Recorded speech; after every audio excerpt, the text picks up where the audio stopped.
तो यहाँ पर जो मस्जिदों के नीचे आप मंदिर ढूंढने की कोशिश की जा रही है, उसको क्या कहेंगे? मस्जिद के नीचे मंदिर नहीं ढूंढ रहे, मस्जिद के नीचे इनको लगता है कि इनको अपना वोट बैंक मिलेगा, क्योंकि जो इनका मेजॉरिटी वोट बैंक है वो हिंदूज हैं, जो रैबिड हिंदूज हैं ज्यादातर। उनको ये बहलाना फुसलाना चाहते हैं, उनको ये दिखाना चाहते हैं, जताना चाहते हैं कि देखो मुसलमानों को तो हमने तंग किया ही सोशली इकोनॉमिकली, अब जहाँ ये इबादत भी करते हैं वो भी हम इमारतें तोड़ेंगे। So this is very wrong. India is such, India used to be a progressive secular nation. Look at what is happening to us now.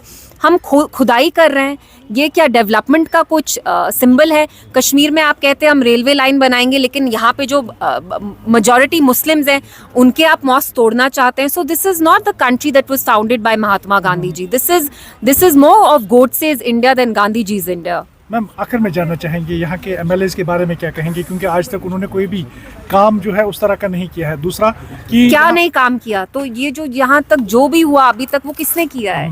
This is a generalisation. जो आप कह रहे हैं वो गलत है। न्यूली इलेक्टेड एमएलएज क्या? अच्छा, सॉरी मैंने आपका सवाल नहीं सुना, फिर से पूछिए। न्यूली इलेक्टेड जो एमएलएज है उनके लिए क्या कहेंगे आप? मतलब क्या कहूँ मैं? मतलब क्या वो काम कर सकते हैं? क्योंकि बताया जाता है कि पावरलेस और टूथलेस है जो आज की सरकार है, उसके बारे में क्या कहेंगे आप? बट ये तो बहाने हैं। अगर पावरलेस टूथलेस है तो इनने तो अपने मैनिफेस्टो में इतना कुछ लिखा था। So did they not know all this?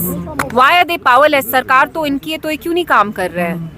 रहा हमारे जो 3 एमएलएज हैं वो आप देख रहे हैं कितना वोकल है। असेंबली में रेजोल्यूशन तक 370 पे पीडीपी ने लाई। पीडीपी के बस 3 एमएलएज हैं, लेकिन उस जमात ने नहीं लाई जिनके 50 एमएलए, पीडीपी के एमएलएज ने लाई।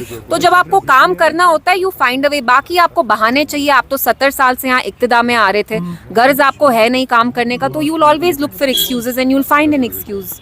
मैम, जो अटैक्स हो रहे हैं, जैसे कि कल हार्वन में इंसिडेंट पेश हुआ और अभी पुंछ सुरनकोट एरिया में ग्रेनेड अटैक हुआ है आर्मी पे, तो क्या कहेंगे? इट्स वेरी वरिंग कि ये जो सडन स्पर्ट है इलेक्शंस के बाद हुआ है। इट्स वेरी स्ट्रेंज कि ये पहले नहीं हो रहा था, अब हो रहा है। तो ये डिपार्टमेंट तो law and under comes under MHA. So MHA should see कि ऐसी चीज़ें क्यों हो रही हैं। ऑन वन हैंड दे से हमने यहाँ मिलिटेंसी की जड़ सारी उखाड़ दी, but on the other hand we saying कि how so many innocent civilians soldiers are losing their lives because of militancy. So there is a contradiction somewhere.